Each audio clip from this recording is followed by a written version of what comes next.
Of course your family, she'd interrupted smoothly, but tonight isn't really about family, Eleanor. It's about opportunity. Victoria could open doors for Jasper that most people spend their entire careers trying to access. One introduction from her could land him clients worth millions. Surely you want what's best for your son. The implication hung heavy in the air. If I truly loved my son, I would make myself small, quiet, useful but unobtrusive. I would sacrifice my dignity for his success, just as I'd sacrificed everything else throughout his life. I'd stared at my daughter-in-law, waiting for Jasper to intervene, to say something, anything that acknowledged I was his mother, not the household staff. Instead, he'd simply nodded along while scrolling through his phone, offering a distracted, "Mom, just cooperate, okay? This is really important."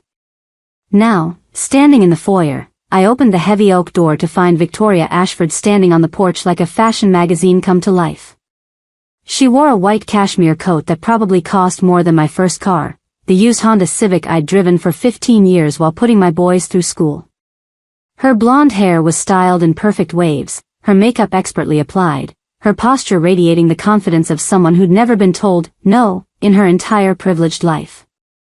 "You must be the help," she said, not asked, stated as fact, handing me her coat without waiting for confirmation or introduction.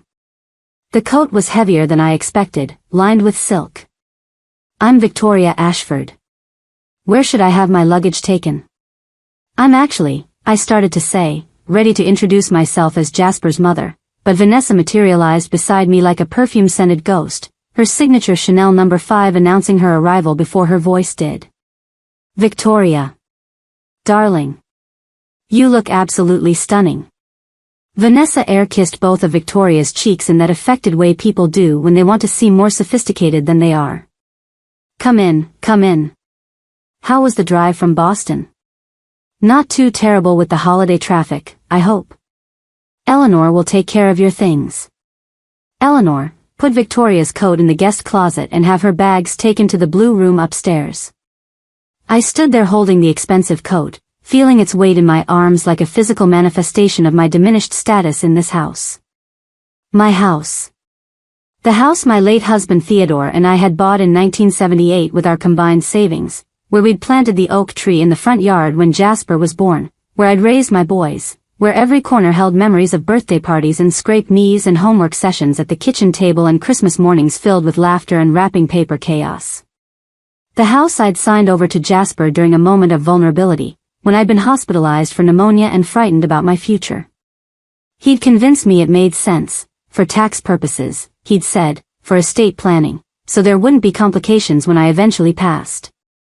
He'd promised nothing would change, that this would always be my home, that I'd always be taken care of. That promise felt increasingly hollow with each passing month. By the time I returned from hanging Victoria's coat and lugging her surprisingly heavy designer luggage up the stairs to the guest room, a task that left me breathless and my back aching, Victoria was already holding court in the living room. Jasper and Vanessa flanked her like devoted disciples, hanging on her every word with the desperate intensity of people who needed something badly and knew it. "The restaurant scene in Boston has become absolutely derivative," Victoria was saying, swirling a glass of wine that Vanessa must have poured while I was upstairs.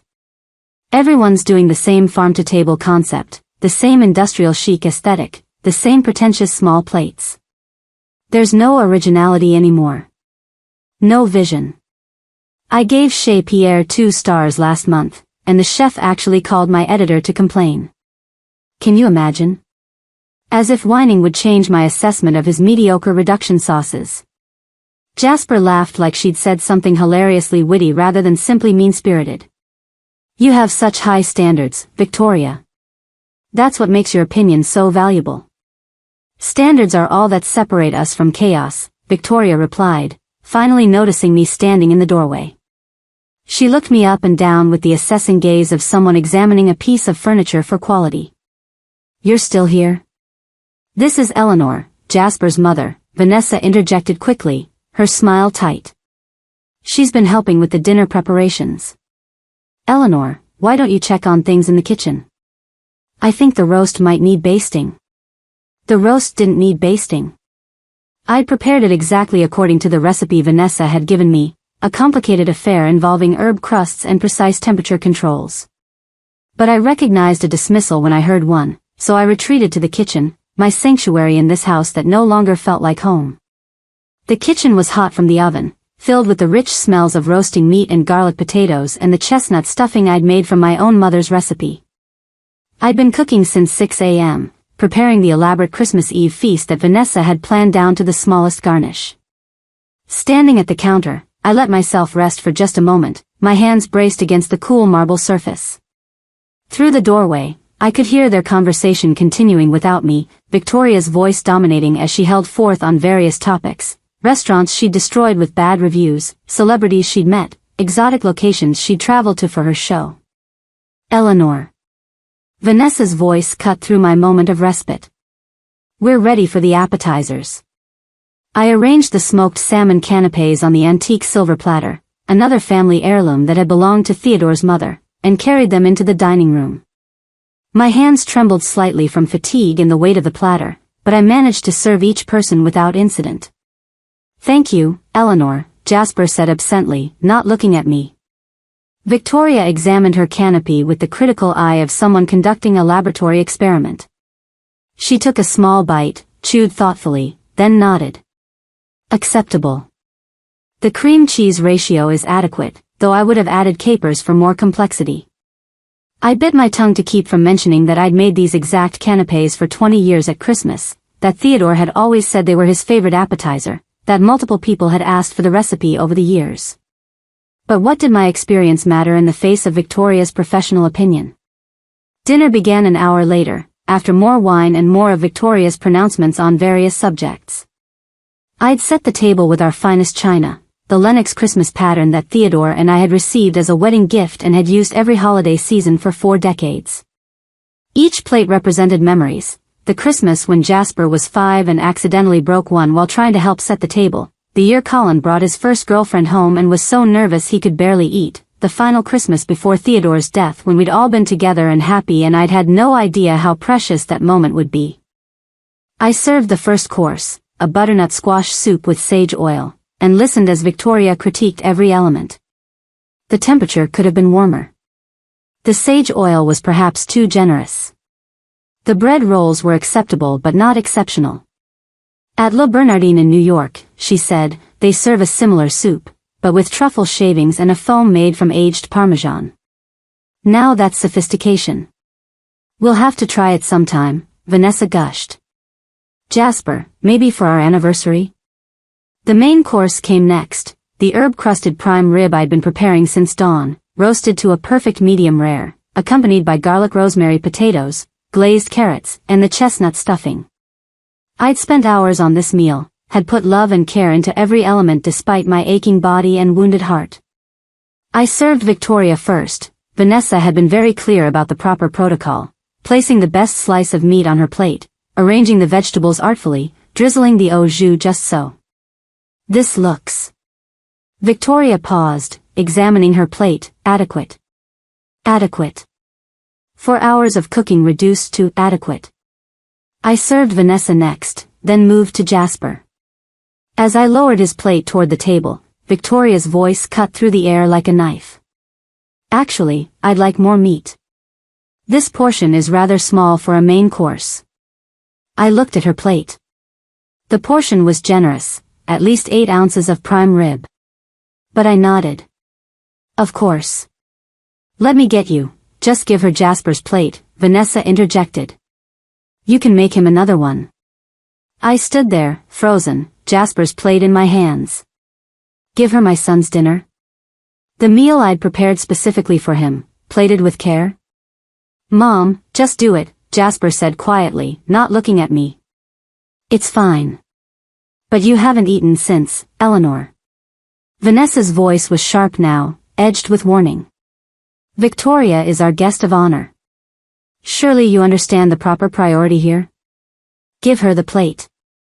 I looked at my son, waiting for him to speak up, to say something, to acknowledge that this was wrong. But he just sat there, avoiding my eyes, his jaw tight. Victoria sat waiting, her expression expectant, entitled, as if there was no question that her desires superseded everyone else's needs. My hands trembled as I set Jasper's plate down in front of Victoria instead. She smiled, satisfied, and immediately cut into the meat. "Better portion," she commented. "Though the crust could use more herbs. Perhaps thyme in addition to the rosemary?" I returned to the kitchen, my chest tight, my eyes burning with unshed tears. I prepared another plate for Jasper, but the meat that was left was more well done than he preferred, the vegetables less perfectly arranged. When I brought it to him, he glanced at it and frowned slightly but said nothing. The rest of the dinner passed in a blur of humiliation. Every time Victoria's wine glass was less than half full, Vanessa would catch my eye and nod toward the bottle. Every time a course was finished, I was expected to clear the plates immediately. When Victoria complained that the dining room was too warm, I was sent to adjust the thermostat. When she wanted her water glass refilled with ice water, not room temperature, I was dispatched to the kitchen again. I was not a family member at this dinner. I was the help. And through it all, Jasper sat there silently, watching his mother be diminished and degraded, saying nothing, doing nothing, prioritizing his business connections and social advancement over basic human decency toward the woman who had given him life and raised him with everything she had. As I served the dessert, a chocolate torte that had taken me 3 attempts to get right, Victoria announced that she'd be staying through Christmas Day and possibly into the weekend. "I have some business to handle in Millbrook anyway," she said, "and Vanessa mentioned you have a wonderful guest room. Plus, it's so much more pleasant to spend holidays with sophisticated company rather than dealing with commercial airline travel. We'd be absolutely delighted to have you," Vanessa gushed. I felt my heart sink. More days of this. More of being treated like staff in my own former home. More of watching my son pretend I didn't exist except as someone to serve his important guest. Later, after Victoria had finally retired to her room and Jasper had retreated to his home office for some urgent conference call, I was cleaning up the kitchen. My feet ached. My back throbbed. My hands were raw from washing dishes and cleaning surfaces. Vanessa appeared in the doorway, her heels clicking against the tile floor. "That went well," she said, pouring herself another glass of wine. Victoria seemed pleased. I kept washing dishes, not trusting myself to speak. "Eleanor, I wanted to thank you," Vanessa continued. "You did exactly what was needed tonight. Staying in the background, being helpful, not making things awkward with unwanted conversation. That's really the best way you can contribute to this family, by understanding your role and filling it gracefully." I turned to look at her, this woman my son had married, this woman who was now the lady of my former house. "My role?" I said quietly. "Yes," Vanessa said, seemingly oblivious to the edge in my voice. "We all have our roles, Eleanor. Mine is to manage the household and Jasper's social life. His is to build his career and provide for us. And yours is to, well, to help however you can. To be useful without being intrusive. I'm his mother." "Of course you are," Vanessa said soothingly, as if speaking to a confused child. "And mothers help their children succeed. That's what you're doing. Tonight was important for Jasper's future, and you played your part perfectly." She left the kitchen, taking her wine with her, leaving me standing alone surrounded by the remnants of the dinner I'd slaved over, the dinner where I'd been treated like a servant while serving the family I'd sacrificed everything to create. I finished cleaning in silence, my mind churning. As I wiped down the counters one final time, I looked around the kitchen, my kitchen, and felt something shift inside me. Something hard and cold and final. I was 70 years old. I'd worked my entire life. I'd raised 2 boys alone. I'd given everything I had, including the literal roof over my head, to ensure my children had good lives. And this was how I was repaid? By being made to feel like a burden? By being treated as household staff? By watching my own son take my dinner plate and give it to a stranger without a word of protest? As I climbed the stairs to my small room at the back of the house, the room that used to be the sewing room, the smallest bedroom, where I'd been relegated to make room for more important guests, I made a decision. This wasn't over. Not by a long shot. Tomorrow was Christmas Day. The day of giving, they say. But sometimes, I was beginning to realize, the most important gift you can give yourself is the gift of self-respect. And I was about to take mine back. I didn't sleep that night. Every time I closed my eyes, I saw Jasper's face as he watched me hand over his plate to Victoria without a word of protest. I heard Vanessa's voice telling me to understand my role in this family. I felt the weight of that expensive coat in my arms and the even heavier weight of my own diminished worth. My small room at the back of the house felt more like a cell than a bedroom. It was barely 10 feet by 12, with a single window that looked out onto the neighbor's fence. The furniture was mismatched, pieces that Vanessa had deemed too outdated for the main rooms. My double bed frame creaked every time I shifted position. The dresser had a drawer that stuck. The closet was so small that most of my clothes had to stay in boxes stacked in the corner. This room used to be my sewing room, where I'd made curtains and hemmed pants and created Halloween costumes for my boys. Now it was where I'd been tucked away, out of sight, out of mind, except when my labor was needed. Around 3 a.m., I gave up on sleep entirely. I sat up in bed, my back protesting the movement, and looked around this cramped space that represented how small my life had become. On the nightstand sat a framed photograph of Theodore and me on our wedding day, young and full of hope, believing we had our whole lives ahead of us. He'd been so handsome in his suit, his smile wide and genuine. I'd worn my mother's wedding dress, altered to fit me, because we couldn't afford a new one. We'd been so happy with so little back then. A small apartment, second-hand furniture, dreams bigger than our bank account. But we'd had love. We'd had respect. We'd had partnership. What would Theodore think if he could see me now? Living in the house we'd built together, treated like an unwelcome obligation by the son we'd loved so completely? I got out of bed and wrapped my old robe around myself, the blue terry cloth one that was fraying at the cuffs but was too comfortable to throw away. The house was silent except for the old furnace humming in the basement and the occasional creak of settling wood. I made my way downstairs carefully, my hand on the railing, mindful of my knees that sometimes gave me trouble on stairs. The kitchen was dark except for the small light above the stove.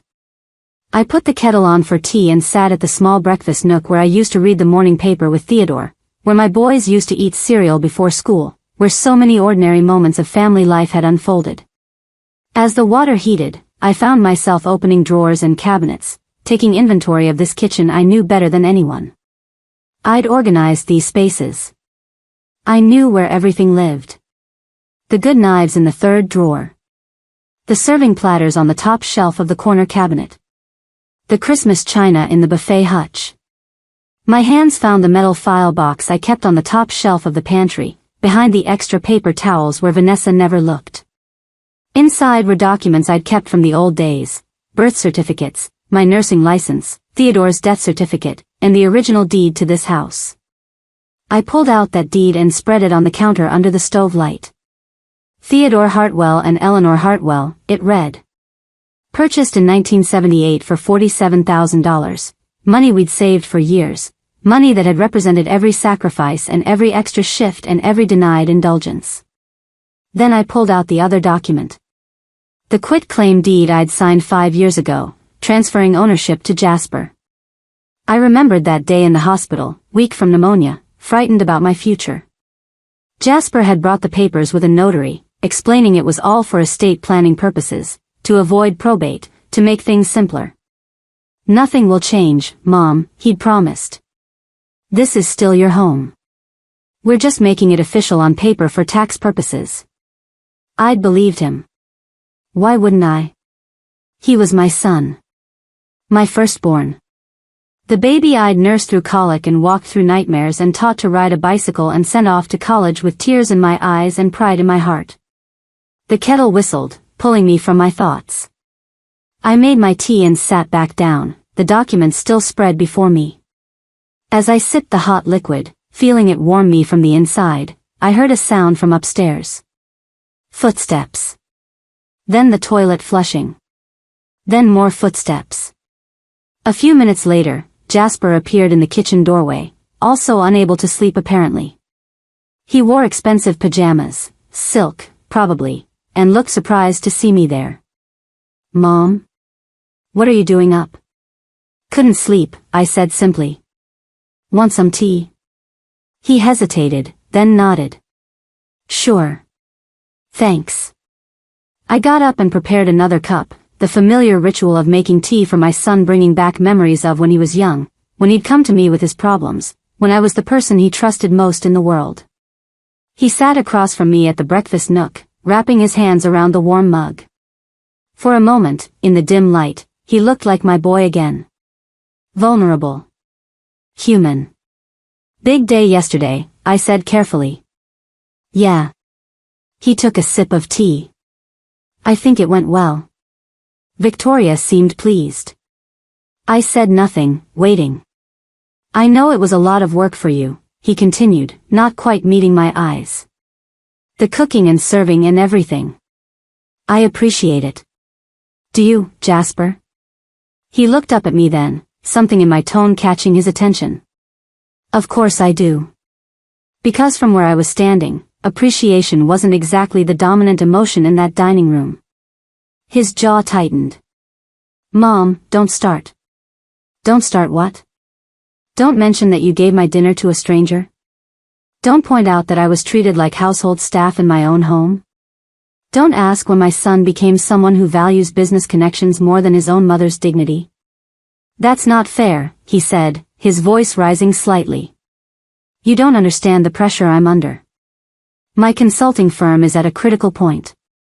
One introduction from Victoria could mean clients worth millions. This isn't about you, Mom. It's about my career, my future, my family's financial security. Your family, I repeated. And which family is that, Jasper? Because I thought I was your family too. You are, but what? But I'm less important? But my feelings don't matter as much as Victoria's opinion of your dinner party? But being your mother means I should just smile and accept whatever treatment you decide is appropriate? He stood up abruptly, his chair scraping against the floor. This is exactly what Vanessa said would happen. She warned me you'd make this about you instead of being happy for my success. Vanessa said that, did she? I felt my anger rising now, hot and sharp. The same Vanessa who told me to understand my role and stay in the background? The same one who treats me like I'm a burden she's too polite to mention directly? She doesn't. Jasper stopped, ran his hand through his hair. Mom, Vanessa has been very accommodating. She's let you live here, in our house, even though it's been an adjustment for her. The least you could do is be grateful and helpful instead of making everything difficult. Let me live here?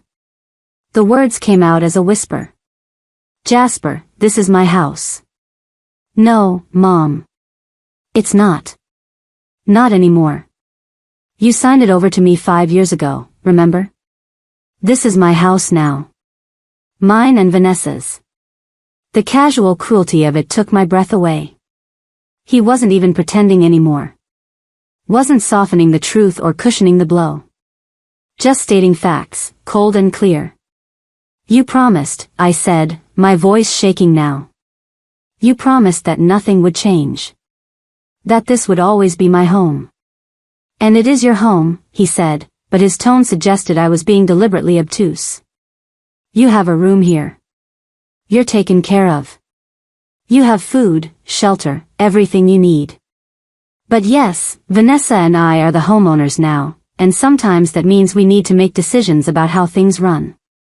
Like when we have important guests, we need everyone to be on the same page about protocols and expectations. Protocols, I repeated. For treating your mother like a servant. Oh my God, Mom, you're being so dramatic.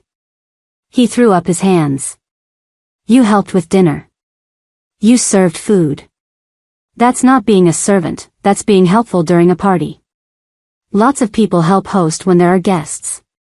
Why are you making this into some kind of tragedy? I looked at my son, really looked at him, and saw a stranger. The boy I'd raised would never have spoken to me this way. The young man who used to thank me for his packed lunches and call me just to chat would never have reduced my pain to drama. When did you become this person? I asked quietly. What person? Someone who measures people by their usefulness. Someone who trades relationships for opportunities. Someone who can watch his mother be humiliated and feel nothing but annoyance that she might mention it afterward. Jasper's face hardened. I'm a person who understands how the world actually works, Mom. Not everyone can afford to be idealistic about family and loyalty and all that sentimental stuff. Some of us have to make difficult choices to get ahead. I'm building something here. A real business, a real reputation, a real life. And yes, sometimes that means prioritizing differently than you might like. Prioritizing business over basic human decency. Prioritizing my future over your hurt feelings, yes. He picked up his mug and dumped the remaining tea in the sink. I thought you'd be proud of me. I thought you'd want to see me succeed. Instead, you're guilt-tripping me for not making you the center of attention at a business dinner. I don't want to be the center of attention, Jasper. I just want to be treated like I matter. Like I'm more than a convenient source of free labor. Then maybe you should have thought about that before you signed over your house and made yourself dependent on us, he snapped. The words hung in the air like poison gas. I felt like I'd been slapped. You didn't just say that.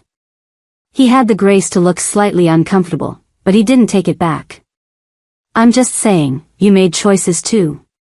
You chose to give me the house. You chose to move in here instead of keeping your own place.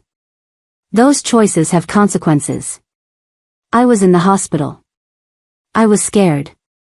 You told me it was just paperwork, that nothing would change. Things change, Mom. Life changes. People have to adapt. He headed toward the door, clearly done with this conversation. I'm going back to bed. We have a long day tomorrow, Christmas dinner, and Victoria's still here, so we'll need your help again. I hope you can be more cooperative than you're being right now. He left me sitting there in the dark kitchen, my tea gone cold, my heart racing with anger and hurt and something else. Something harder. Something that felt like resolve crystallizing into action. I sat there for a long time after he left, staring at the documents still spread on the counter. The original deed with mine and Theodore's names. The quitclaim deed with my signature. Then I noticed something I'd never paid attention to before. The quitclaim deed had been notarized, but there was something off about it. The notary's seal looked slightly smudged. The date was correct, but the witness signature seemed rushed, almost illegible. I got up and turned on more lights, examining the document more carefully. My hands were shaking, but not from age or cold. From something else entirely. I pulled out my phone, the basic smartphone Jasper had gotten me 2 years ago when my old flip phone finally died, and started taking pictures of both documents. Then I opened the browser and began searching for information about quitclaim deeds, about property transfers, about elder law in Connecticut. As dawn began to break outside the kitchen window, painting the sky in shades of pink and orange, I was still reading. Learning. Planning. By the time I heard movement upstairs, Vanessa's heels clicking across the bedroom floor above me, Victoria's door opening, the shower starting to run, I had made several decisions. First, I was going to get through Christmas Day. I was going to smile and serve and play the role they'd assigned me one last time. Second, I was going to call my old friend Margaret Whitestone after the holiday. Margaret was a retired real estate attorney who'd helped Theodore and me buy this house back in 1978. We'd lost touch over the years, but I knew she was still practicing part-time, helping seniors with property issues. And third, I was going to stop crying and start fighting. At 70 years old, I'd spent enough time being accommodating, being helpful, being grateful for crumbs from the table I'd set. It was time to remind my son and his wife that Eleanor Hartwell was not a woman to be dismissed. Christmas morning arrived with all its false cheer. Vanessa came downstairs in a designer loungewear set that probably cost more than my monthly pension, her makeup already perfect, her hair styled even though it was barely 7 a.m. "Merry Christmas, Eleanor," she said brightly. "Did you sleep well?" "Fine, thank you," I lied. "Wonderful. I've made a list of things we'll need for today." She handed me a piece of paper covered in her precise handwriting. "Victoria wants mimosas with brunch, so we'll need fresh orange juice, hand squeezed, not store-bought. And the turkey needs to go in the oven by 9 o'clock if we're going to eat at 3 o'clock. I've written down the temperature and timing. Oh, and she'd like Belgian waffles for breakfast with fresh berries and real maple syrup. Do we have everything for that? I looked at the list. It would take me hours to complete everything on it. My feet were still sore from yesterday. My back ached. My hands were stiff. I'll get started, I said simply. Vanessa smiled. You're such a help, Eleanor. I really do appreciate it, you know. Not everyone is lucky enough to have family willing to pitch in like this. Pitch in. As if I had a choice. As if this was voluntary contribution rather than expected labor. I spent the morning in the kitchen while Vanessa and Victoria sat in the living room, opening gifts and drinking mimosas and laughing about shared memories from their college days. Jasper joined them eventually, and I could hear him trying too hard, laughing too loud at Victoria's stories, working to impress her. Around noon, as I was basting the turkey, Victoria appeared in the kitchen doorway. Eleanor, is it? She said. I wanted to ask, do you have any dietary restrictions we should know about? It was the first time she directly addressed me in the 18 hours she'd been in this house. No, I eat everything, I replied. Good, good. She leaned against the doorframe, watching me work. You know, Vanessa mentioned you used to be a nurse. That must have been interesting work. It was, I said carefully, unsure where this was going. I always admire people who go into service professions, Victoria continued. It takes a certain personality to enjoy helping others, to find satisfaction in being useful rather than being in charge. Not everyone has that temperament. The condescension was breathtaking. She was basically calling me a natural-born servant, someone whose happiness came from being used by others. I found satisfaction in healing people, I said, keeping my voice even. In using my skills and knowledge to make a difference in patients' lives. That's not quite the same as simply being useful. Victoria raised an eyebrow, perhaps surprised that I'd pushed back, even mildly. Of course not. I didn't mean to suggest, Eleanor, do you need help with anything? Vanessa appeared behind Victoria, her smile tight. Victoria, darling, let's let her work. She knows what she's doing. Translation, stop talking to the help and come back to the living room where you belong. They left, and I continued cooking. The turkey. The stuffing. The green bean casserole. The sweet potato soufflé. The cranberry sauce. The dinner rolls. The 3 different pies for dessert. My mother had taught me to cook when I was young. It had been one of our bonding activities, standing side by side in her tiny kitchen, learning how to make food that nourished and comforted. I'd taught both my sons the same way, wanting them to have that skill, that connection to family tradition. Jasper never cooked anymore. Vanessa handled meal planning by ordering from expensive restaurants or hiring caterers. The kitchen had become just another room to be decorated rather than the heart of the home it used to be. At 3 o'clock, I called everyone to the table. I'd set it beautifully again, using all my skills from years of hosting holidays. The turkey sat in the center, golden and perfect. The side dishes surrounded it like offerings at an altar. We took our seats, Victoria at the head of the table, the position that used to be Theodore's. Vanessa and Jasper on either side of her. And me at the far end, the seat closest to the kitchen door, for easy access to fetch whatever might be needed. Jasper carved the turkey, and I served the plates, starting with Victoria as instructed. This looks lovely, Victoria said, examining her plate. Eleanor, you've outdone yourself. It should have been a compliment. But the way she said it, the way she looked at me, made it clear she was commending a servant for good service, not thanking a family member for their contribution. We began eating. The food was delicious, I knew this objectively, even if I couldn't quite taste it past the bitterness in my mouth. So Victoria, Jasper said, Vanessa mentioned you might know people on the Millbrook Planning Commission.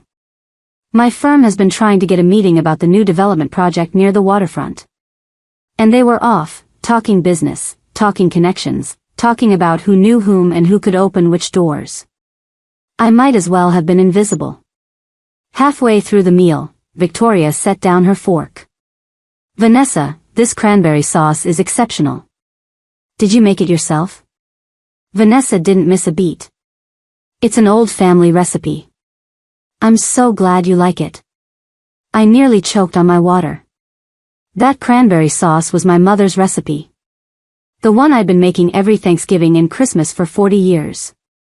The one I'd taught Vanessa when she'd first married Jasper and wanted to learn some traditional dishes. "You should give me the recipe," Victoria said. "I might feature it in my next cookbook. I'm working on a chapter about holiday classics with a modern twist." "I'd be honored," Vanessa replied, smiling. My mother's recipe, that Vanessa was now claiming as her own, was going to be in a famous cookbook without any acknowledgement of its real source. I said nothing. I swallowed my words along with my food and continued eating. After dinner, as I was clearing the plates, I heard Vanessa ask, "Eleanor, would you mind doing the dishes? Victoria and I want to go through some old photo albums, and Jasper needs to make some business calls." "Of course," I said. Because what else could I say? This was my role now, after all. The help. The useful one.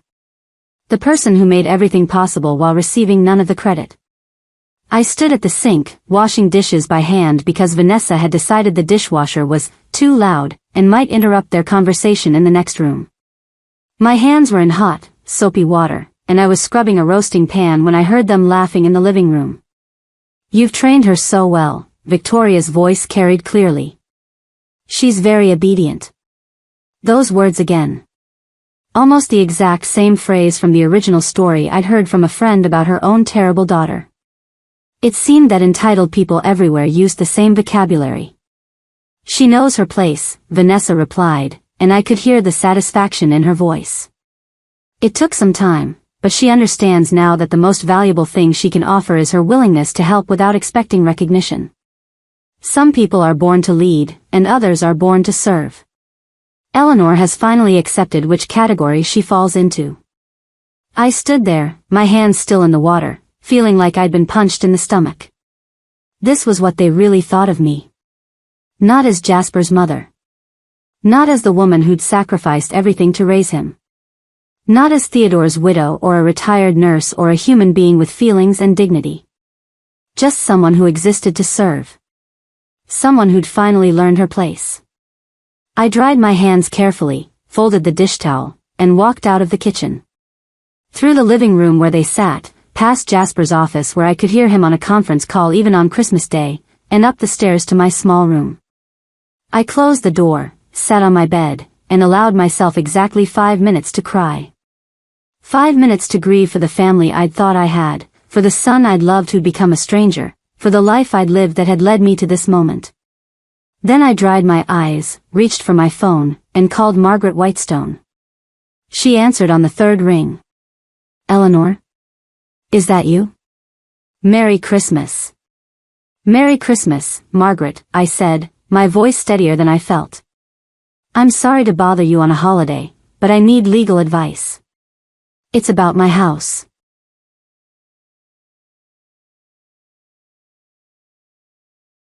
"Give your plate to Victoria, she's our guest of honor." My own son said those words to me at Christmas dinner. I handed it over with shaking hands, but what I did 3 days later left my entire family in shock. "I'm grateful you're here with me today. Stay until the very end and comment what country you're watching from. I want to see how far my story travels." At 70 years old, I thought I'd seen every shade of disrespect life could paint. I had raised 2 boys on my own after my husband Theodore passed away from a sudden heart attack when they were just teenagers. I worked double shifts as a nurse at Riverside General Hospital in Millbrook, Connecticut, sacrificed vacations I desperately needed, delayed my own dreams of opening a small bakery, all to make sure my sons, Jasper and his younger brother Colin, had every opportunity one never did. I gave them everything. Piano lessons, summer camps, college tuition paid in full so they wouldn't start their adult lives drowning in debt. I attended every sports game, every school play, every parent-teacher conference, even when I was so exhausted I could barely keep my eyes open. I was both mother and father, provider and nurturer, disciplinarian and best friend. But standing in Jasper's oversized dining room that cold Christmas Eve, watching my daughter-in-law Vanessa arrange place settings with the precision of a surgeon preparing for a complicated operation, I realized I'd been living in a fool's paradise about what family could become when money and social status entered the equation. "Eleanor, make sure those wine glasses are spotless," Vanessa called from across the room, not even bothering to look in my direction. Her voice had that particular tone she used when addressing me, not quite rude, but lacking any warmth or respect. Victoria has a very refined palate, and she notices every tiny imperfection. I cannot have anything less than perfect tonight. I ran my cloth over the crystal glasses one more time, my arthritic fingers protesting the repetitive motion. Each swipe sent small jolts of pain through my knuckles, but I kept going. These weren't just any glasses, they were Waterford crystal, part of a set Vanessa had purchased during their last trip to Ireland. She'd mentioned the price once, casually, the way wealthy people do when they want you to understand the value of things you're touching. $200 per glass. Victoria Ashford. The name had been mentioned approximately 1,000 times in the past 2 weeks. Victoria this, Victoria that, Victoria expects, Victoria prefers, Victoria once said. I'd learned more about this woman I'd never met than I knew about some of my own cousins. Victoria was Vanessa's former college roommate from their days at Pemberton Academy, some elite private college in Massachusetts that cost more per year than I used to make in 3. She was now a wildly successful restaurant critic with a syndicated column that appeared in over 50 newspapers nationwide. She had her own cooking show on a premium cable network, had published 2 best-selling books about culinary experiences around the world, and apparently possessed the power to make or break restaurants, chefs, and careers with a single scathing review or glowing recommendation. Jasper, darling, Vanessa continued, adjusting a centerpiece of white roses and holly for what must have been the 4th or 5th time. Did you confirm the reservation at Chateau Blanchette for next week? Victoria mentioned she might be able to introduce us to Chef Laurent, and you know what that could mean for your consulting firm. My son appeared in the doorway, straightening his silk tie, a Christmas gift from Vanessa that probably cost more than my monthly pension check. At 42, Jasper had become someone I barely recognized. He'd always been ambitious, driven, but there used to be warmth there too. Kindness. Now, when I looked at him, I saw a man who measured every relationship by its potential return on investment. Already done, sweetheart, he replied, not looking up from his phone. I also sent her assistant that list of connections you wanted me to cultivate. And I reached out to the Hendersons about joining their country club. Victoria's a member there too, apparently. I watched this exchange, feeling increasingly invisible, like a ghost haunting my own former home. When had my son become this person? This man who spoke about human relationships like they were business transactions to be optimized? This stranger who scheduled people like appointments and rated them by their social usefulness? I remembered the little boy who used to climb into my lap when he was scared during thunderstorms, who cried when he accidentally stepped on a snail, who once used his allowance to buy me flowers because I'd had a hard day at work. Where had that child gone? What had I done wrong in raising him that he could stand here now, talking about cultivating connections while his own mother polished glasses with aching hands? The doorbell chimed at exactly 6 p.m., cutting through my melancholy thoughts. Victoria didn't believe in being late, apparently. Or early. Just precisely, perfectly, obsessively on time. Eleanor, get the door, Vanessa instructed, smoothing her designer dress, a midnight blue silk number that hugged her gym-toned figure perfectly. And remember what we discussed this morning? Smile, be gracious, and stay in the background. Don't monopolize conversation. What we discussed. The conversation from that morning still burned in my chest like acid reflux, leaving a bitter taste that no amount of water could wash away. Vanessa had sat me down in the kitchen, my own kitchen, in the house I'd signed over to Jasper 5 years ago when my health started declining and my doctor suggested I shouldn't be living alone anymore. The kitchen where I'd cooked thousands of meals, where I'd taught both my boys how to crack eggs and measure flour, where Theodore and I used to dance to old records on Saturday mornings. Eleanor, Vanessa had begun, her voice taking on that patient but firm tone people use when explaining something to a child. Victoria expects a certain level of sophistication when she dines. She's accustomed to a particular standard of service and ambience. Tonight is incredibly important for Jasper's business connections and, frankly, for our social standing in Millbrook. I'd nodded, unsure where this was going but already feeling a knot forming in my stomach. Just be helpful tonight, she'd continued, still not quite meeting my eyes, instead focusing on her manicured nails. Serve the dishes, keep the wine glasses filled, clear plates between courses, but don't insert yourself into conversations unless specifically addressed.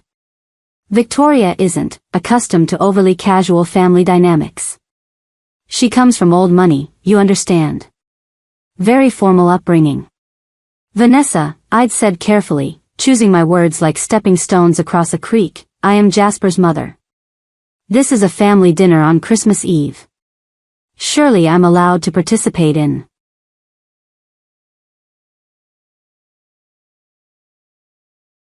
Margaret Whitestone's office was in a converted Victorian house on Maple Street, just 3 blocks from the town square. I'd driven past it 1,000 times over the years but had never imagined I'd need to walk through its blue-painted door seeking help against my own son. The day after Christmas, I'd told Vanessa I had a doctor's appointment. She'd barely looked up from her phone, just waved me away with a distracted, drive carefully. The lie had come easily, which should have bothered me more than it did. But I was past the point of guilt over small deceptions. The reception area still had its original crown molding and hardwood floors, though the furniture was modern and professional. A young woman at the desk, couldn't have been more than 25, smiled warmly as I entered. Mrs. Hartwell? Ms. Whitestone is expecting you. Go right on back, second door on the left. Margaret's office was exactly what I'd expected, shelves lined with law books, a massive oak desk covered in neat stacks of files, and photographs of her grandchildren scattered among the professional certificates on the walls. Margaret herself had aged well, her hair was completely white now, but her eyes were as sharp as ever behind stylish reading glasses. Eleanor. She stood and came around the desk to embrace me. It's been far too long. How many years? At least 10, I admitted. Since Theodore's funeral. Too long indeed. She gestured to a comfortable chair across from her desk. Sit, please. Can I get you coffee? Tea? Nothing, thank you. I appreciate you seeing me so quickly, especially right after the holiday. Margaret settled back into her own chair, folding her hands on the desk. Your call worried me, Eleanor. You sounded, well, not like yourself. Tell me what's going on. And so I did. Starting from the beginning, the quit-claim deed signed 5 years ago, the gradual shift in how I was treated in the house, Vanessa's increasing demands, Jasper's cold dismissal of my feelings, and finally, the humiliations of Christmas Eve and Christmas Day. Margaret listened without interrupting, but I watched her expression change from concern to disapproval to outright anger. Let me see the documents, she said when I finished. I pulled out the folder I'd brought, copies of both the original deed and the quit-claim deed, along with my hospital records from 5 years ago showing I'd been admitted with severe pneumonia during the time the transfer occurred. Margaret studied the papers carefully, her reading glasses sliding down her nose as she examined every detail. After several long minutes, she looked up at me. Eleanor, this quit-claim deed is problematic for several reasons. First, the timing, you signed this while hospitalized with a serious illness. That alone raises questions about whether you were under duress or lacked the capacity to fully understand what you were signing. My heart began to beat faster. What does that mean? It means we might be able to challenge the validity of this transfer. She pulled out a legal pad and began making notes. Second, the notarization is questionable. See here? She pointed to the notary seal. This smudging, the way the signature overlaps the seal, these are signs of potential irregularity. A notary is supposed to witness the signing and verify the signer's identity and willingness. If you were heavily medicated or coerced in any way, that notarization shouldn't have happened. I was on several medications, I said, remembering. Pain medication, antibiotics, something for anxiety. I was barely conscious most of that week. Margaret made more notes. Third, there's the question of undue influence. Did Jasper have power of attorney over your affairs at that time? He did, yes.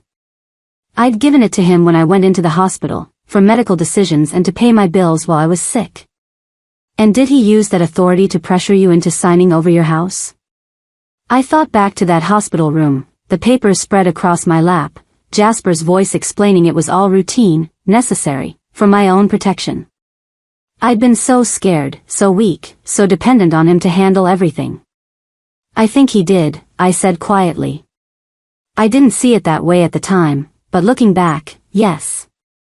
He made it seem like I had no choice, like this was the only responsible option. Margaret set down her pen and looked at me directly. Eleanor, I'm going to be straight with you. Challenging a deed transfer 5 years after the fact is difficult. There are statutes of limitations to consider, and courts generally prefer to uphold property transfers unless there's clear evidence of fraud or incapacity. But in your case, we have several factors working in our favor. Such as the timing of the transfer during a medical emergency, the questionable notarization, your age and health status at the time, the fact that you've received no consideration for the transfer. You gave away a house worth what? At least $400,000 in today's market, and received nothing in return except a promise of continued residence, which is now being used to control and manipulate you. $400,000. I hadn't thought about it in such concrete terms before. That's what my home was worth. That's what I'd given away. There's also the issue of elder abuse, Margaret continued. Connecticut has laws protecting seniors from financial exploitation by family members. What you're describing, being treated as unpaid household labor, having your contributions go unrecognized, being threatened with loss of housing if you don't comply with unreasonable demands, these are all indicators of exploitation. I don't want to think of my son as abusive, I said, my voice breaking slightly. Margaret's expression softened. I know, Eleanor. This is your child. But abuse isn't always intentional or malicious. Sometimes it's simply taking advantage of someone's vulnerability and love.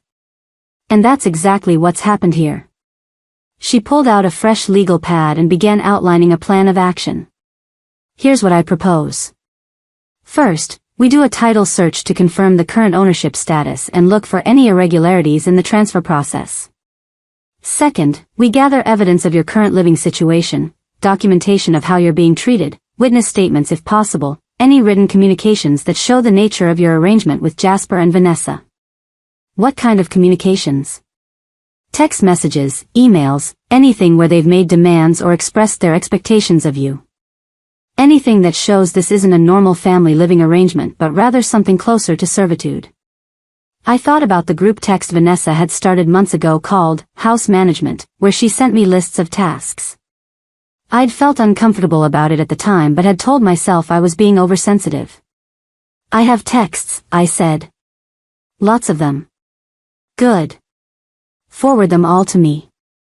Also, I want you to start keeping a diary.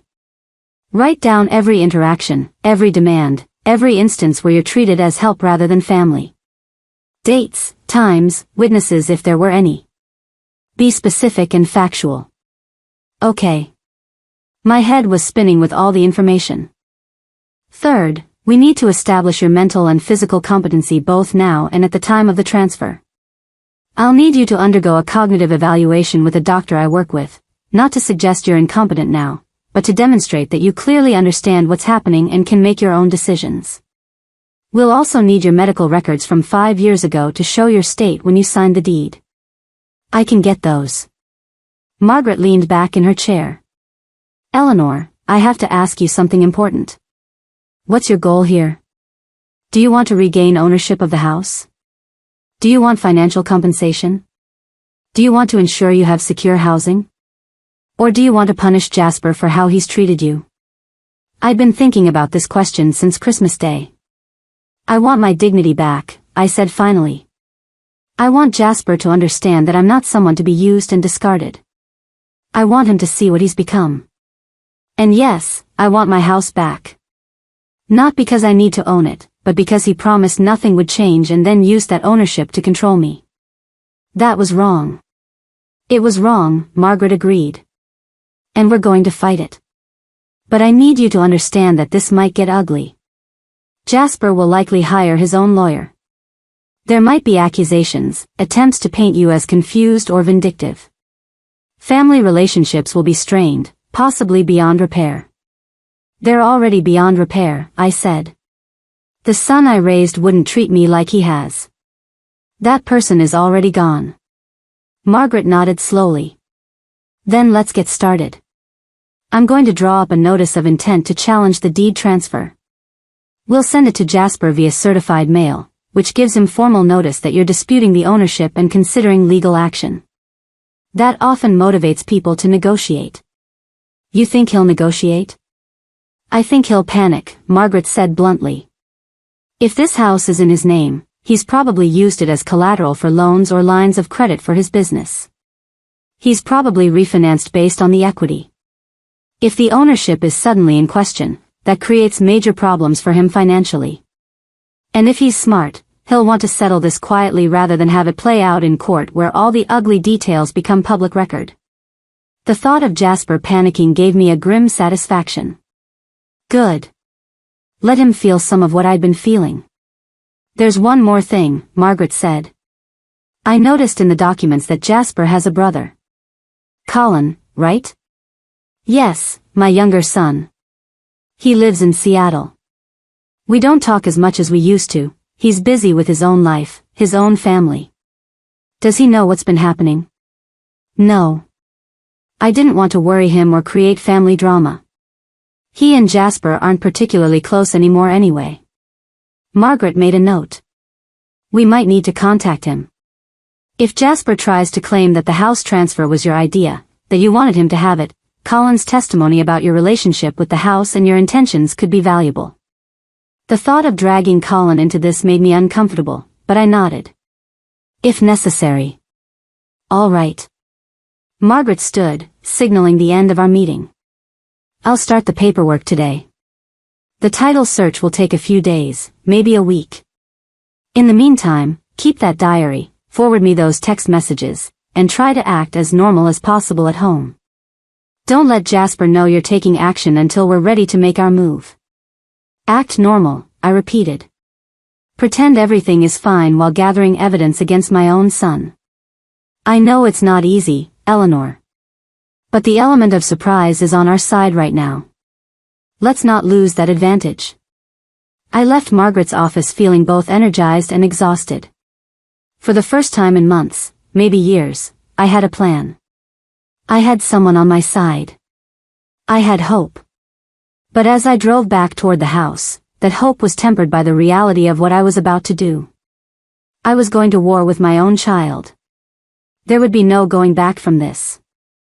I pulled into the driveway and sat in my car for a moment, gathering my courage. Through the front window, I could see Vanessa in the living room, probably redecorating again. Jasper's car was gone. He was likely at his office, always working, always chasing the next big opportunity. I thought about Theodore, about what he would think of all this. He'd always been protective of family, believed in loyalty above all else. But he'd also been a man of principle. He wouldn't have tolerated anyone treating me this way, not even his own son. Give me strength, I whispered to his memory, then got out of the car and went inside. Vanessa looked up as I entered. How was the doctor? Fine, I lied smoothly. Just a routine checkup. Good. Listen, I'm having some friends over for lunch tomorrow, the Hendersons and the Blackwells. Nothing fancy, just salads and sandwiches. Can you handle that? Can you handle that? Not, would you mind, or, could you help, but an assumption that I would, of course, provide free catering service. Of course, I said, smiling. What time? Noon. And Eleanor? Try to make yourself scarce once you've served everything. These are important connections for Jasper, and we want to keep things sophisticated. Sophisticated. Code 4, without you. I understand, I said. That evening, after Jasper came home and they'd both retreated to their respective activities, him to his office, her to a yoga class, I sat in my small room and began the diary Margaret had requested. December 26th, I wrote. Vanessa asked me to host lunch for her friends tomorrow. Not asked, told.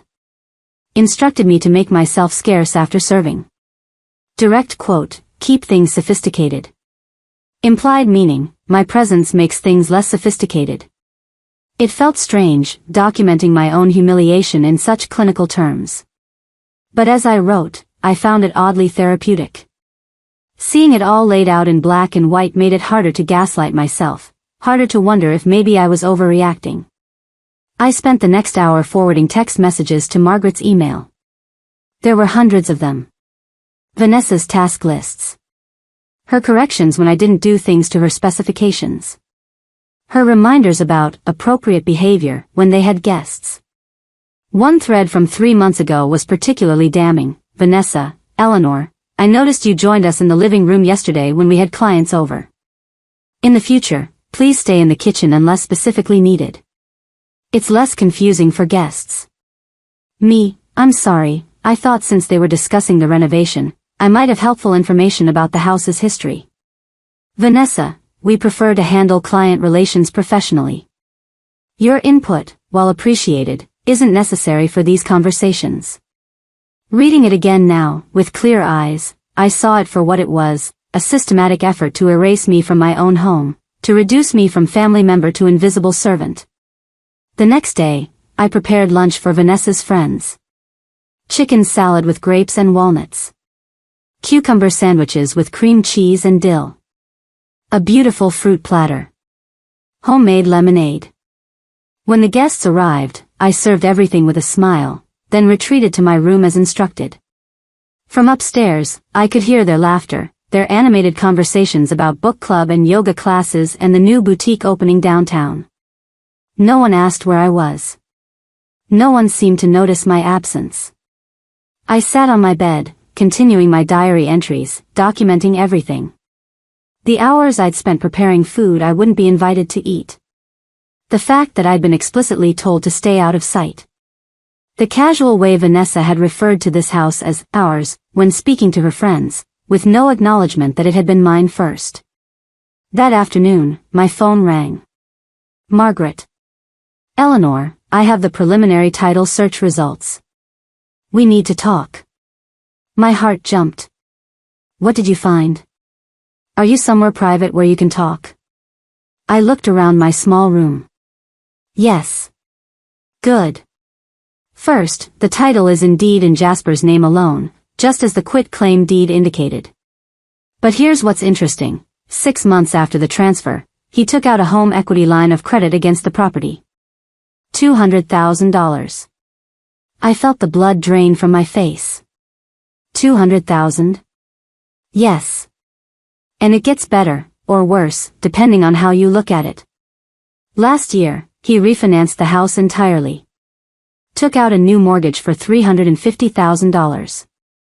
He's been using your house as his personal ATM machine. But why?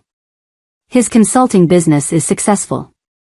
He drives an expensive car, they go on luxury vacations, exactly. Where do you think that money is coming from? Eleanor, I think your son has been living beyond his means and using the house equity to fund his lifestyle. If he suddenly loses ownership of that house, he's on the hook for a mortgage he probably can't afford, plus the equity line he's been drawing from. I sat down heavily on my bed. So he can't give me back the house even if he wanted to. Not without coming up with over $500,000 to pay off the loans he's taken against it. And I'd bet good money he doesn't have that kind of cash sitting around.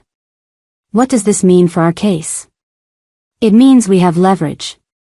It also means Jasper's motivation to fight this is going to be intense. He's not just protecting his inheritance or his family home, he's protecting himself from financial ruin. If the deed transfer is invalidated, those loans become problematic.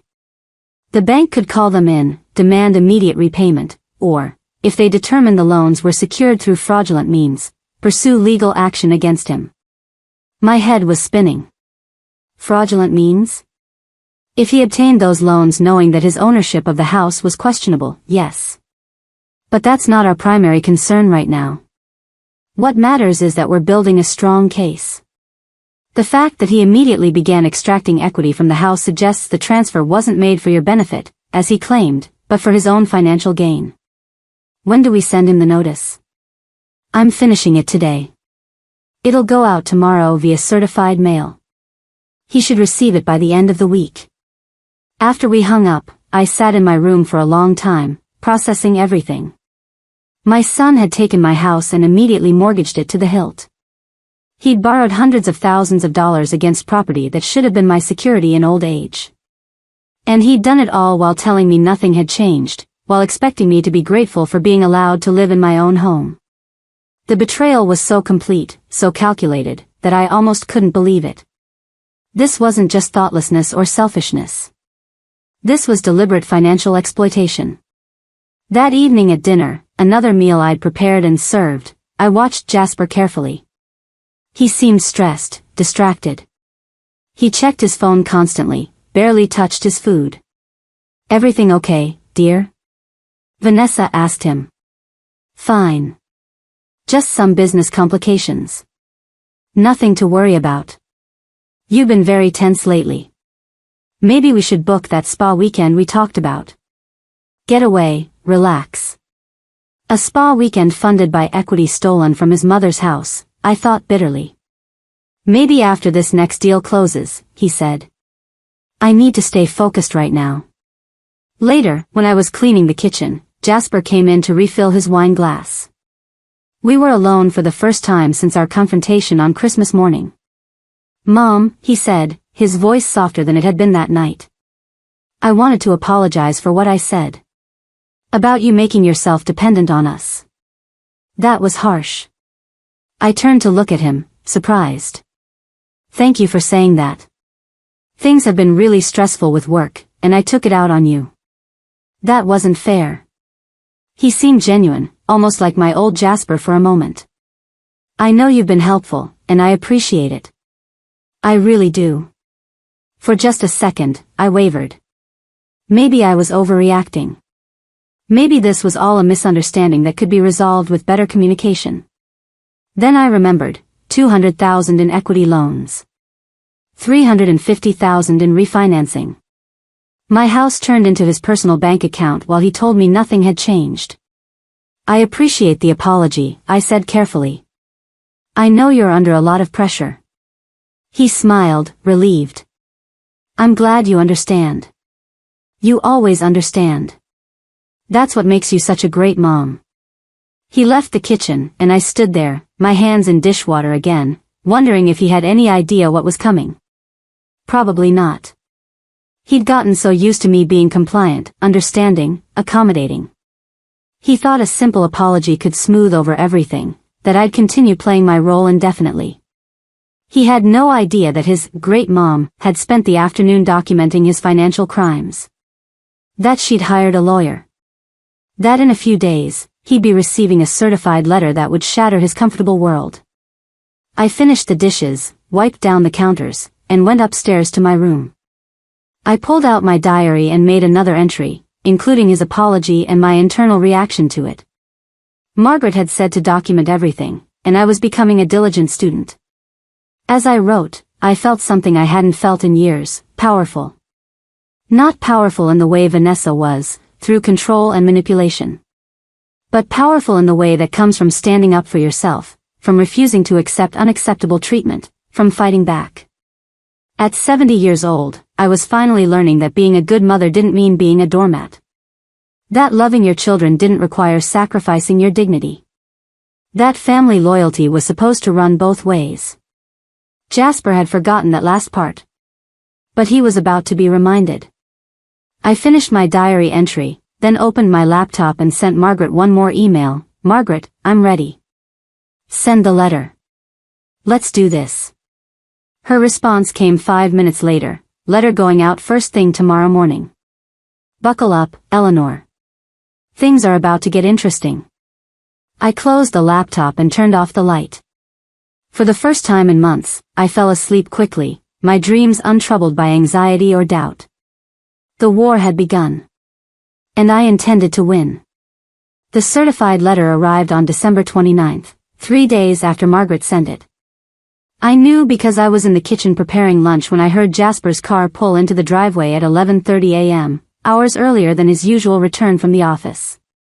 The front door slammed with such force that the windows rattled.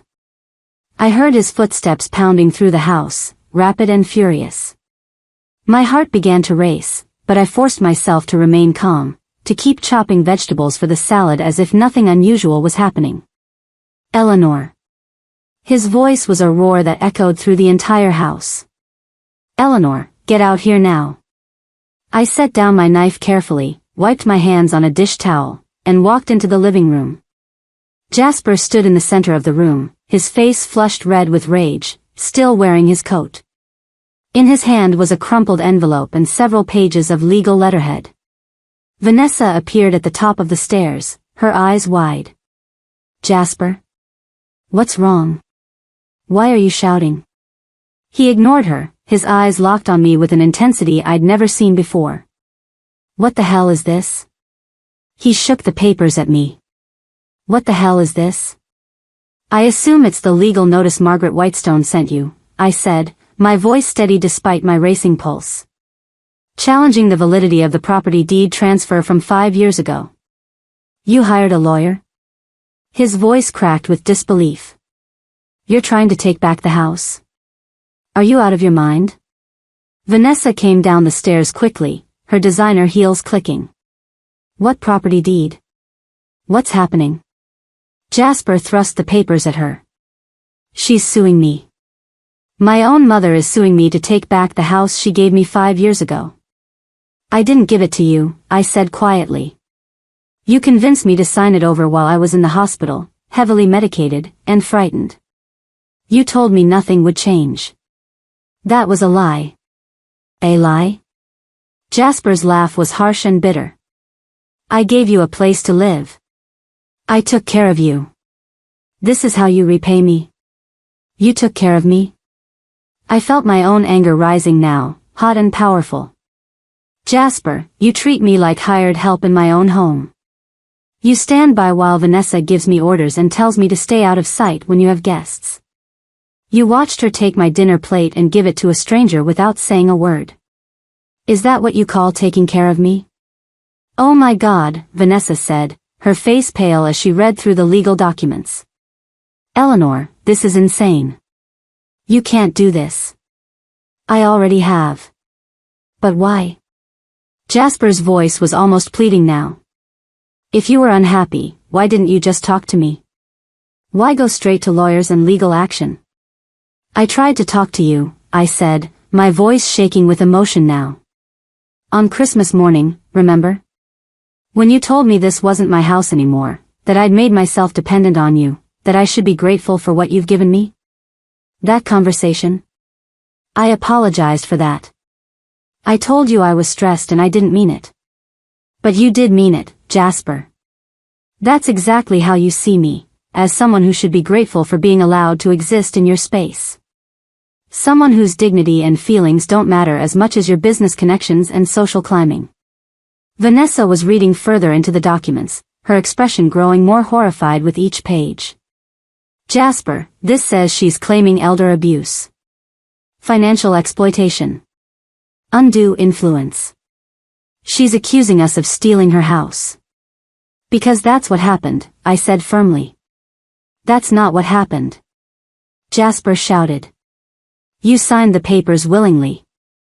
I was helping you with estate planning, protecting you from probate fees and tax complications. This was all for your benefit. Then explain the $200,000 equity loan you took out 6 months after the transfer, I said calmly. Explain the $350,000 refinance last year. Explain how borrowing over $500,000 against my house was for my benefit. The color drained from Jasper's face. He looked like I'd slapped him. Vanessa turned to stare at her husband. What is she talking about? What loans? It's business financing, Jasper stammered. Standard practice. Using home equity to fund business growth. You told me you had investors backing the expansion, Vanessa interrupted, her voice tight. You said the Hendersons and the Blackwell Group were funding the new office. They are, but you also mortgaged the house without telling me? Vanessa's anger was redirecting now, aimed at Jasper instead of me. How much do we owe on this property? That's not relevant right now. How much, Jasper? About $560,000 total, he admitted quietly. But it's all manageable, it's all part of the business plan. $560,000. Vanessa sat down heavily on the couch. We owe more than $500,000 on a house you told me was paid off. A house that apparently might not even be legally yours. It is legally mine, Jasper insisted, turning back to me. Mom signed it over. Willingly. With a notary present. This is just buyer's remorse 5 years too late. The notarization is questionable, I said. The timing is questionable. Your behavior since the transfer is questionable. Margaret seems to think we have a very strong case. Margaret Whitestone is a small-town lawyer who hasn't handled a significant case in years, Jasper shot back. She's filling your head with false hope so she can bill you for her time. She's working pro bono, actually. Because she believes in my case. And because she remembers what you were like as a child, before money and status became more important to you than family. That hit home. I saw him flinch. Jasper, Vanessa said, her voice unnaturally calm now, if Eleanor challenges this deed and wins, what happens to us?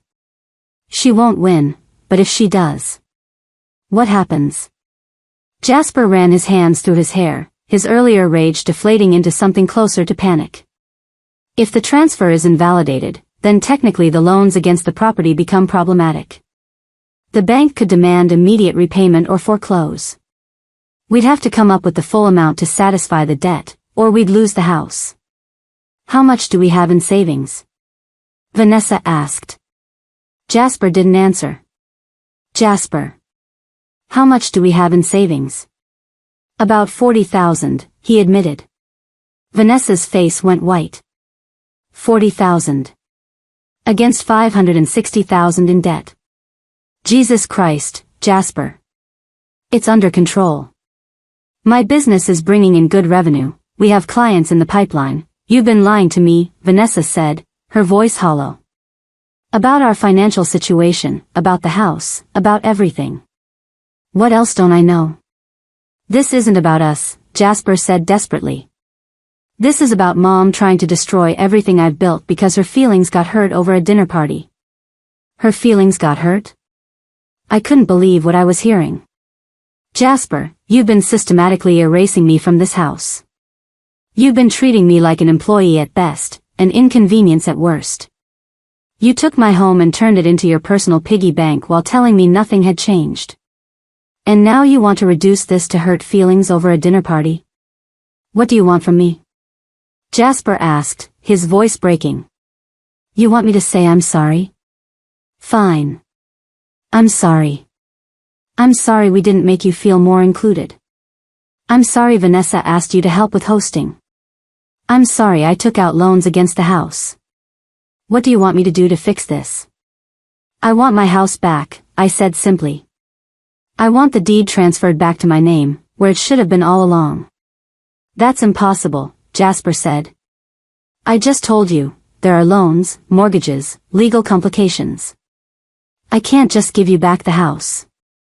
Then you should have thought of that before you took it from me under false pretenses. False pretenses? I was trying to help you. I was trying to make sure you were taken care of. No, Jasper. You were trying to secure an asset you could use for your own benefit. If you really wanted to take care of me, you would have helped me keep my house, not convinced me to give it away. Vanessa stood up, the legal documents still in her hand. Eleanor, please. Let's all just calm down and think about this rationally. If you pursue this lawsuit, you'll be tearing this family apart. Is that really what you want?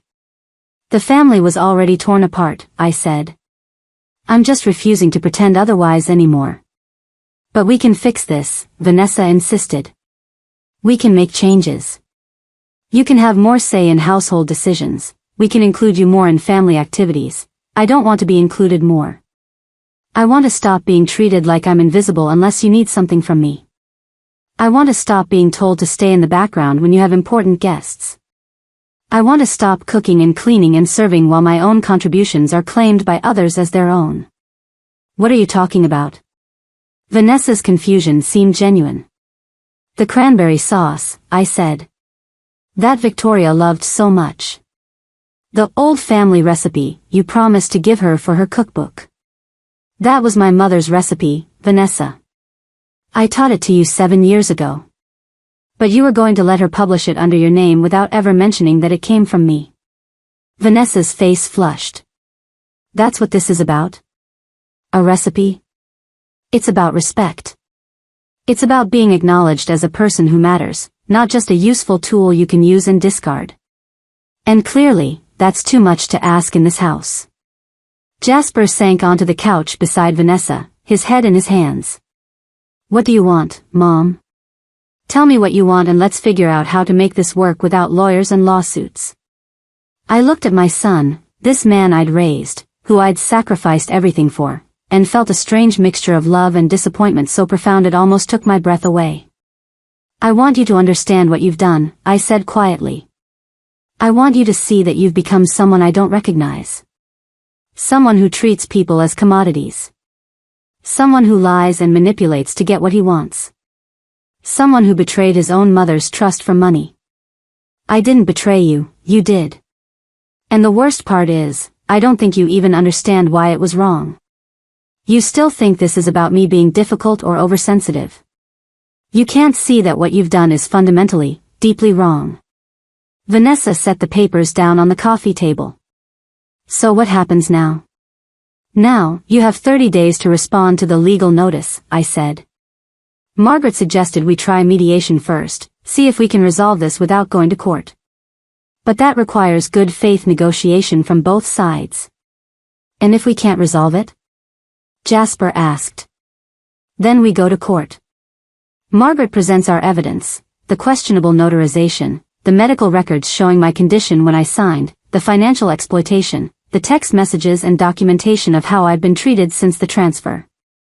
A judge decides whether the deed transfer was valid or whether it should be reversed. This will ruin me, Jasper said, his voice barely a whisper. If I lose the house, I lose everything. The business, my reputation, everything I've worked for. Then you shouldn't have built your everything on property that wasn't really yours, I said. The silence that followed was deafening. Jasper stared at the floor. Vanessa looked between us, clearly trying to process everything that had just been revealed. I stood there, feeling strangely calm despite the magnitude of what was happening. Finally, Jasper looked up at me. Did you ever love me? He asked. Because I don't understand how someone who loved me could do this. The question stunned me. Did I ever love you? Jasper, I gave you everything. Every sacrifice I made, every extra shift I worked, every dream I postponed or abandoned, it was all for you and your brother. I loved you so completely that I forgot to save anything for myself. And when I needed you to love me back, to treat me with basic decency and respect, you couldn't do it. So don't you dare question my love. Question your own. Tears were running down my face now, but I didn't wipe them away. Let him see what his words cost. Let him see the pain he'd caused. I do love you, Jasper said, his own eyes glistening. I know I haven't shown it well lately. I know I've been selfish and focused on the wrong things. But I do love you, Mom. You're my mother. Then act like it, I said. Not with words, but with actions. Show me that I matter to you as a person, not just as someone who can be useful. Show me that family means more to you than money or status or business connections. How? How do I do that? You start by being honest. About the house, about the loans, about everything. You stop making excuses and you own what you've done. And then you work with me and Margaret to find a solution that doesn't leave me powerless and dependent on your goodwill. Vanessa spoke up, her voice subdued. Eleanor, I owe you an apology too. I've been so focused on building our social position, on making the right impressions, that I lost sight of the fact that you're family. The way I've treated you, the things I've said and asked you to do, that was wrong. I'm sorry. I looked at her, trying to assess whether this was genuine contrition or strategic damage control. Her eyes were red, her perfect composure cracked. Maybe it was real. Thank you for saying that, I said carefully. But apologies without change are just words. If you really mean it, things have to be different going forward. They will be, Vanessa promised. I swear. We'll figure this out together. Jasper stood up, wiping his eyes. Can we call off the lawyers? Just for now, while we try to work this out as a family? No, I said firmly. The legal process continues. But I'm willing to try mediation alongside it. If we can reach an agreement that satisfies everyone, then we can drop the lawsuit. But I'm not calling off my lawyer and hoping you'll suddenly do the right thing. I tried trusting you before, Jasper. Look where that got me. He nodded slowly, accepting this. Okay. That's fair. When's the mediation? I'll talk to Margaret and set it up. Probably sometime in the next 2 weeks. And in the meantime? Vanessa asked. What happens with living arrangements? I hadn't thought that far ahead. I'll continue staying here unless you ask me to leave. But I won't be cooking or cleaning or serving anymore.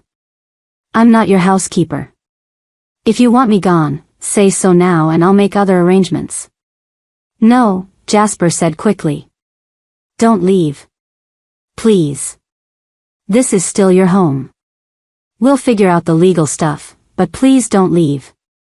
I studied his face, looking for manipulation, for calculated strategy. What I saw instead was fear, genuine fear of losing me, not just losing the house. All right, I said. I'll stay. For now. The rest of that day passed in uncomfortable silence.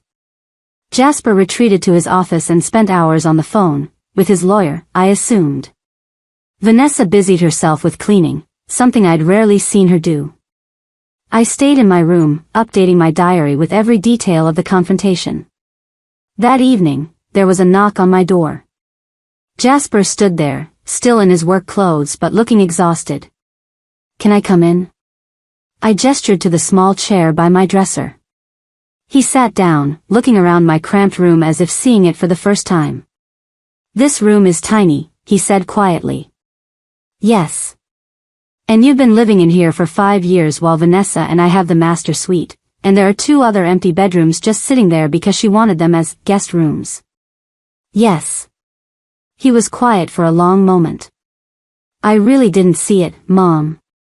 I know you probably don't believe me, but I genuinely didn't realize how badly we were treating you. It just became normal somehow. The way things were. That's the problem with normalization, I said. People can get used to almost anything if it happens gradually enough. I talked to my lawyer this afternoon. He said your case is strong. The notarization issue alone is enough to raise serious questions, and combined with everything else. He trailed off. Combined with everything else, you might lose. Yeah. He rubbed his face tiredly. He also said that even if I win in court, the publicity would be devastating. Local businessmen sued by elderly mother for elder abuse isn't exactly the headline that attracts high-end clients.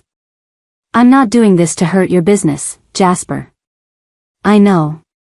You're doing it because I hurt you. And you're right to. He looked at me with red-rimmed eyes. I don't know how to fix this, Mom. I don't know how to make this right. Start by telling me the truth, I said. All of it. Why did you really want the house transferred to your name? He was silent for so long I thought he might not answer. Then, quietly, Vanessa's parents are wealthy. Really wealthy. And when we got married, I felt like I had to prove I was worthy of her, that I could provide the lifestyle she was used to. The house was supposed to be part of that, proof that I had assets, stability, family wealth. But we bought the house with a modest mortgage that your father and I paid off over 20 years. There was no family wealth. I know. But once it was in my name, I could use it as collateral. I could borrow against it to expand the business, to invest in opportunities, to maintain the lifestyle we needed to maintain for social connections. It all made sense at the time. And it never occurred to you that you were gambling with my security? That if your business failed or your investments went bad, I'd lose my home? I didn't think I'd fail, he said simply. I thought I'd succeed, pay everything back, and everyone would be better off. You'd have a bigger inheritance eventually, I'd have a thriving business. Win-win. Except I was never consulted. I was never told the risks. You made decisions about my property without my knowledge or consent. You're right. I did. And I'm sorry. He leaned forward, his elbows on his knees. I talked to Vanessa after you went upstairs. Really talked, maybe for the first time in years. She didn't know about the loans either. I've been keeping a lot of secrets, trying to manage everything myself, trying to maintain this image of success while actually struggling. How bad is the business really? Not failing, but not as successful as I've led everyone to believe. The consulting market is competitive. I've been spending money on appearances, the car, the clothes, the club memberships, because that's what you have to do to attract high-end clients. But it's been tight. Really tight. So when I challenge the deed and the bank starts asking questions about the loans, it could all come crashing down, yeah. He looked up at me. But you know what? Maybe that's what needs to happen. Maybe I need to stop pretending and start being honest about where I really am. Maybe we need to downsize, simplify, stop trying to keep up with people who inherited their money instead of earning it. That sounds like growth, I said carefully. It sounds like failure to me, he admitted. But maybe failure is better than what I've become. This person who lies to his wife, exploits his mother, and sacrifices relationships for appearances. I hate that person, Mom. I really do. I felt something shift in my chest. This was the most honest conversation we'd had in years. Maybe ever. Then change, I said simply. You can't undo what's been done, but you can choose who you're going to be going forward. Will you help me? He asked. With the mediation, with figuring out a solution that works for everyone? I know I don't deserve your help, but I'm asking anyway. I thought about it. About all the pain and betrayal and humiliation. About the years of feeling invisible and unvalued. About the son I'd loved and the stranger he'd become. But I also thought about the little boy who used to bring me dandelions and call them flowers. About the teenager who cried on my shoulder when his first girlfriend broke his heart. About the young man who'd stood beside me at his father's funeral and promised we'd get through it together. That person was still in there somewhere. Maybe buried deep, maybe damaged by ambition and social pressure and poor choices. But still there. I'll help, I said finally. But on one condition. Anything. We do this honestly. No more lies, no more manipulation, no more secrets. We put everything on the table and we work toward a solution that respects everyone's needs and dignity. Can you do that? Yes, he said without hesitation. I can do that. I will do that.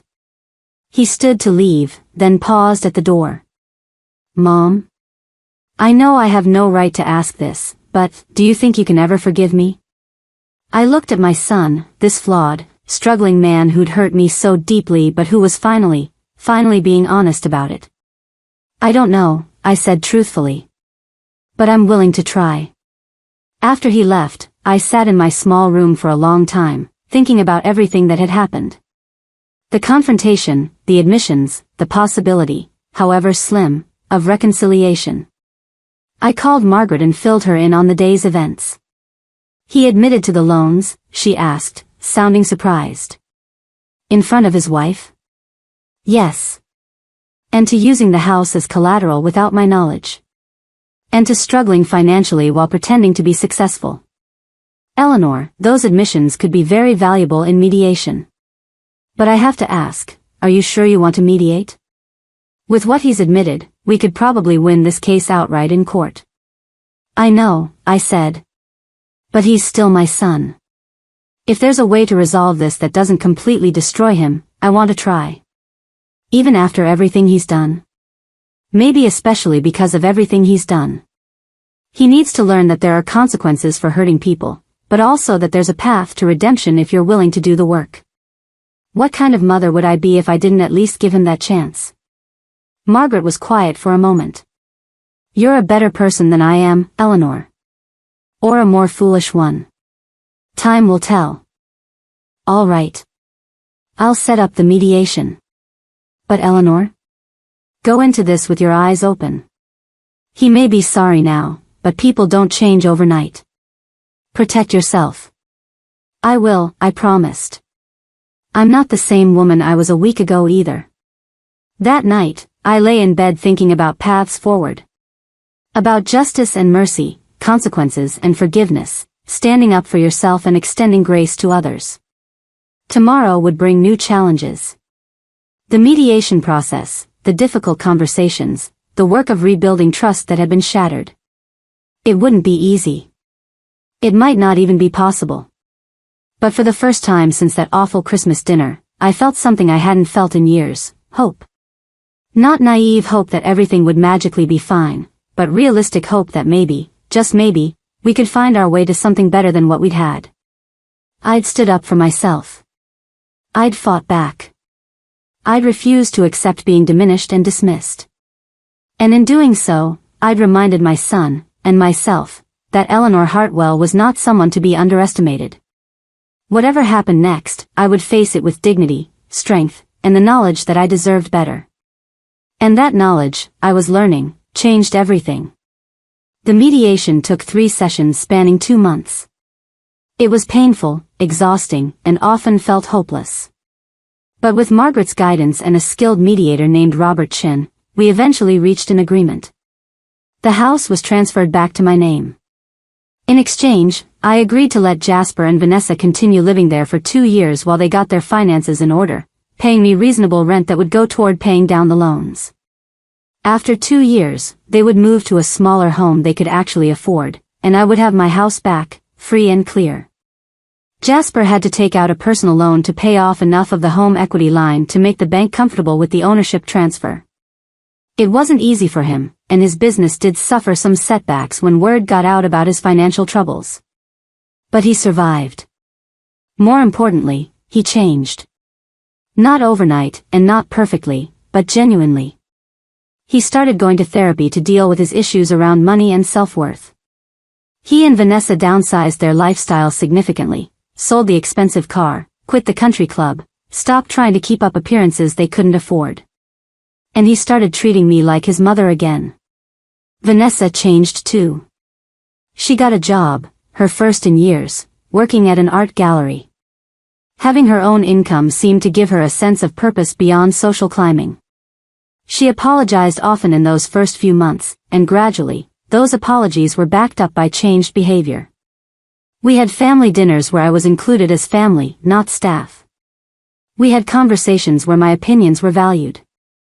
We celebrated my 71st birthday with a party where I was the center of attention in the best possible way. It wasn't perfect. There were still moments of tension, still scars that hadn't fully healed. But it was better. Enormously better. Colin flew in from Seattle when he heard about everything. He was furious at Jasper initially, but I asked him to extend the same grace I was trying to extend. The two brothers were slowly rebuilding their relationship too. As for me, I moved back into the master bedroom. My small room at the back of the house became my art studio. I'd started painting again, something I hadn't done since Theodore died. I had time, space, and most importantly, dignity. I still cooked sometimes, but because I wanted to, not because I was expected to. I still helped around the house, but as an equal contributor, not as unpaid labor. And I'd learned something crucial: it's never too late to stand up for yourself. At 70 years old, I'd fought for my dignity and won. Not just the legal battle, but something more important: I'd won back my sense of self-worth. Victoria Ashford, ironically, became an unexpected part of this story's ending. When she heard about what had happened, Millbrook was a small town, after all, she reached out to me. She apologized for her behavior during her visit and, more surprisingly, asked if she could feature my mother's cranberry sauce recipe in her cookbook, with full attribution to me and my mother's memory. The cookbook came out last month. There, on page 147, was Eleanor Hartwell's traditional cranberry sauce, with a note about it being passed down through 3 generations. Vanessa had insisted on including a photo of me in the book. Small victories, maybe. But they mattered. I learned that standing up for yourself doesn't mean you can't also extend forgiveness. That you can demand better treatment while still loving the people who hurt you. That strength and compassion aren't opposites, they're partners. My story isn't about a perfect happy ending where everything is resolved and everyone lives happily ever after. It's about something more real and more valuable. It's about reclaiming your dignity, setting boundaries, and refusing to accept treatment that diminishes you. It's about remembering that you matter. No matter your age, no matter how dependent you think you are on others, no matter how long you've accepted the unacceptable, you matter. And it's never too late to start acting like it. To anyone out there who feels invisible, who's being taken for granted, who's told they should be grateful for crumbs while others feast at the table they set, you deserve better. Stand up. Speak out. Fight back. You're worth it.